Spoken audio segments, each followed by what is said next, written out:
साथियों नमस्कार, मैं पंकज कुमार इस YouTube चैनल पर आपका स्वागत करता हूं।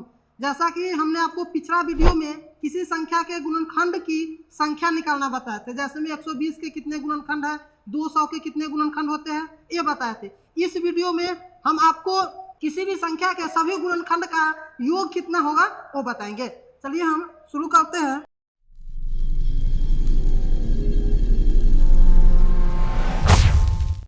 जैसे मान लेते हैं एक क्वेश्चन इस प्रकार है,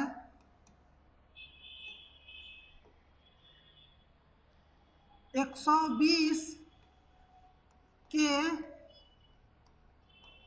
कितने गुणनखंड है। ये बात हम आपको पिछला वीडियो में बताए थे।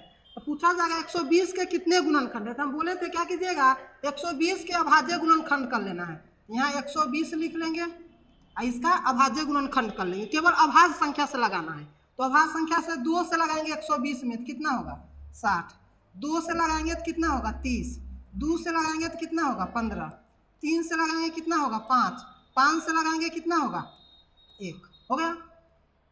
अब देखेंगे इसमें 2 कितना बार आया हुआ है, तो 2 गिनेंगे 1 2 3 बार आया था, 2 के पावर 3 गुने 3 कितना बार आया हुआ है 1 बार, तो 3 के पावर 1 गुने 5 कितना बार आया हुआ है 1 बार, 5 के पावर 1 हो गया। ठीक है, तो गुणनखंड की संख्या निकालना है, यानी 120 के कितने गुणनखंड है उसकी संख्या। तो हम क्या करेंगे, 2 के पावर 3 है, एक पावर को बढ़ा देंगे 4 गुना, 3 के पावर 1 है, एक बढ़ा देंगे कितना हो जाएगा 2 गुने, 5 के पावर 1 है, एक बढ़ा देंगे कितना हो जाएगा 2। इस सबको गुना कर देंगे आंसर आ जाएगा। तो 4 दूना 8, 8 दूना 16, यानी 120 के कितने गुणनखंड हो जाएंगे, तो 16 गुणनखंड हो जाएगा। ठीक है, क्वेश्चन यही रहता है। ऐसे 120 के सभी गुणनखंडों का योगफल, 120 के सभी गुणनखंडों का योगफल। तो 120 के सभी गुणनखंड के योगफल कितना होगा, तो क्या करेंगे 120 का हम लोग अभाज्य गुणनखंड तोल लेंगे। 120 का चलिए हम लोग तोले हुए हैं, यहाँ देख लीजिए। अब इसका योगफल निकालना है, तब क्या करेंगे समझ लीजिए। योगफल, तो यहाँ हम देखें 2 के पावर 3 है, तो यहाँ लिख लेंगे 2 के पावर 3 है, तो 1 बढ़ा देंगे, तो 2 के पावर कितना हो जाएगा 4 और माइनस 1, अब बट्टा में 2 है तो 2 से 1 कम 1 हो जाएगा गुने। फिर यहाँ 3 के पावर 1 है, तो 3 के पावर 1 है, तो इसको 3 के पावर 2 और माइनस 1 लिख लेंगे बट्टा। यहाँ 3 है तो 3 से 1 कम कितना होगा 2, तो 2 लिख लेंगे। फिर गुने, यहाँ कितना है 5, तो 5 के पावर 1 बढ़ा देंगे, तो 5 के पावर कितना हो जाएगा 2 माइनस 1, यहाँ 5 है तो 5 से 1 कम ले लेंगे तो कितना हो जाएगा 4 हो जाएगा। इसी को आप सॉल्व करेंगे, तो 2 के पावर 4 है, कितना होगा 2 दूना 4, 4 दूना 8, 8 दूना 16 होगा, और 16 में से 1 घटा लेंगे, माइनस 1 है तो कितना हो जाएगा 15, बट्टा में 1 है तो 1 रहने देते हैं गुने 3 का स्क्वायर है, तो 3 का स्क्वायर करेंगे 9, और 9 में से ही 1 घट जाएगा तो कितना हो जाएगा 8, और बट्टा में 2 है तो 2 गुने, जैसे में 5 है तो 5 का स्क्वायर कितना होगा 25, 25 में से 1 घटा लेंगे तो कितना होगा 24 बट्टा,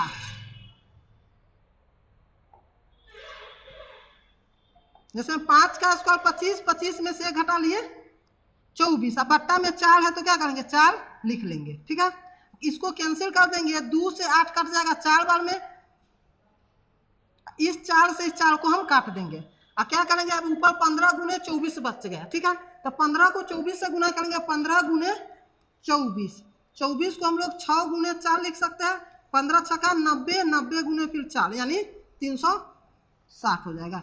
यानी 12 के सभी गुणनखंडों का 120 के सभी गुणनखंडों का योगफल कितना हो जाएगा 360, 120 के पूछेगा कितना गुणनखंड होंगे तो 16। चलिए 2 और योगफल वाला आपको बताते हैं।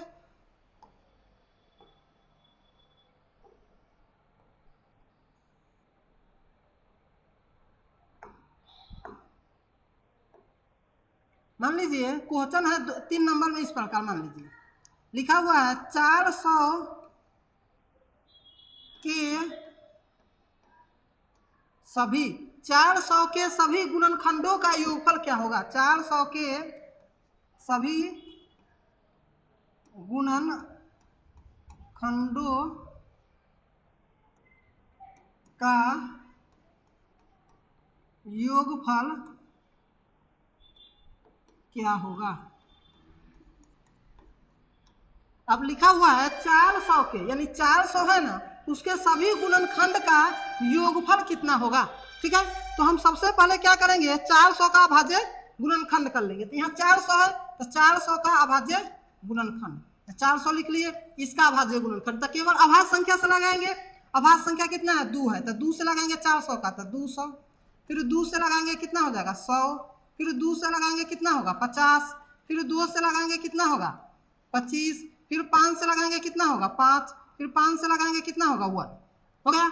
इसमें 2 कितना बार आया हुआ है, 1 2 3 4, तो यहाँ क्या लिख लेंगे 2 के पावर 4 गुने 5 कितना बार 1 2, तो 5 के पावर 2 लिख लेंगे, 1 2 3 4, तो 2 के पावर 4 और 5 के पावर 1। अब यहाँ हमको निकालना है योगफल, तो योगफल कैसे निकालेंगे समझ में, योगफल तो 2 के पावर यहाँ कितना है 4 है, तो 1 पावर बढ़ा देंगे, तो 2 के पावर कितना हो जाएगा 5, माइनस 1 कर लेंगे। यहाँ 2 है तो 2 से 1 कम, तो कितना हो जाएगा 1 गुने, यहाँ 5 के पावर 2 है तो 5 के पावर 1 बढ़ा देंगे तो कितना हो जाएगा 5 के पावर 3, फिर माइनस 1 कर लेंगे। यहाँ 5 है तो 5 से 1 कम, क्या हो जाएगा 4।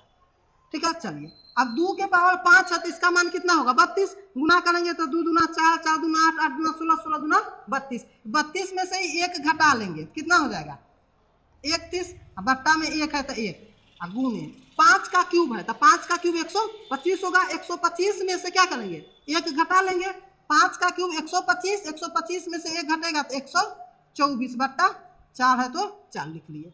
इसी 4 से 124 कट जाएगा, 4 तिहाई 12, 4 इकाई 4। अब 31 को क्या करेंगे 31 से गुना कर देंगे, आंसर आ जाएगा।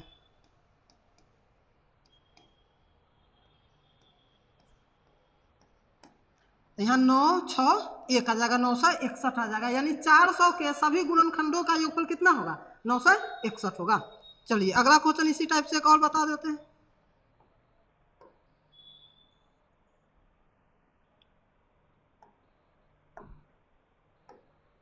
जैसे मान लेते हैं अगला क्वेश्चन है 4 नंबर,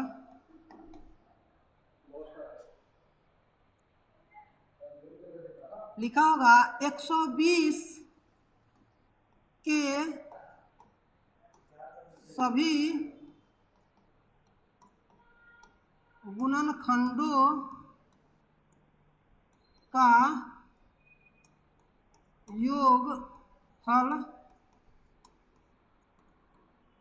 निकाले, यानी 180 के सभी गुणनखंडों का क्या निकालना है योगफल निकालना है। तो 120 के सभी गुणनखंड का योगफल क्या होगा 180 है, यहाँ क्या है 180, 180 के सभी गुणनखंडों का योगफल। तो सबसे पहले हम क्या करेंगे 180 का अभाज्य गुणनखंड कर लेंगे, यहाँ लिख लेंगे 180, इसका अभाज्य गुणनखंड कर लेंगे। तो केवल अभाज्य संख्या से लगाना है, हम लोग जानते हैं अभाज्य संख्या क्या क्या है 2 3 5 7 11 13 17 19 23, ये सब क्या है अभाज्य संख्या, इसी से लगाएंगे। तो चलिए अभाज्य संख्या 2 से लगाते हैं, तो इसका हाफ कितना हो जाएगा 90, फिर 2 से 90 में भाग देंगे 45 बार में, फिर 3 से 45 में भाग देंगे 15 बार में, फिर 3 से 15 में भाग देंगे 5 बार में, फिर 5 से 5 में भाग देंगे 1 बार में। आ गया।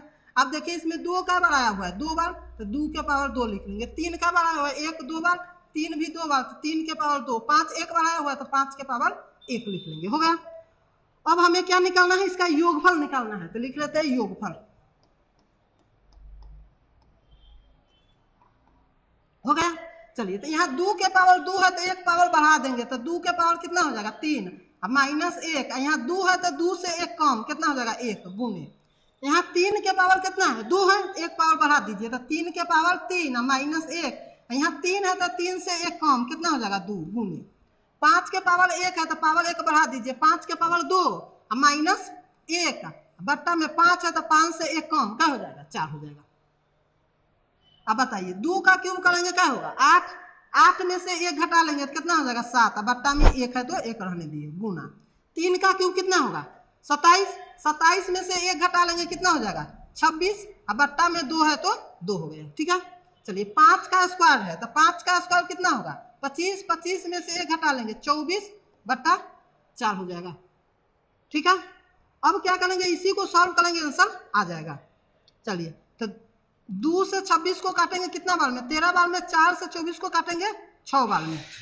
13 सते 91, 91 को फिर 6 से गुना करेंगे, 6 9 छक 54, यानी 546 हो जाएगा। यानी 180 के सभी गुणनखंडों का योगफल निकालना है तो कितना होगा, 546 होगा। तो सबसे पहले अभाज्य गुणनखंड कर लेना है, उसके बाद निकालना। यही पूछेगा 180 के कितने गुणनखंड है।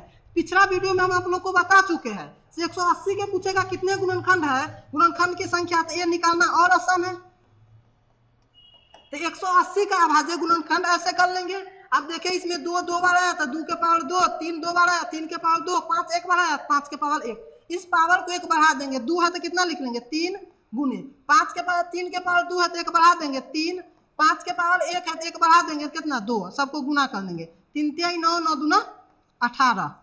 ठीक है, तो 180 के पूछेगा कितने गुणनखंड है, यानी 180 के सभी गुणनखंड की संख्या बताइए, तो 18 हो जाएगा। और योगफल कहेगा तो 546। ठीक है, इससे पिछला वीडियो में हम गुणनखंड क्या होता है जैसे हम बताए थे, एक प्रत्येक संख्या का गुणनखंड होता है, किसी संख्या का सबसे छोटा गुणनखंड 1 होता है।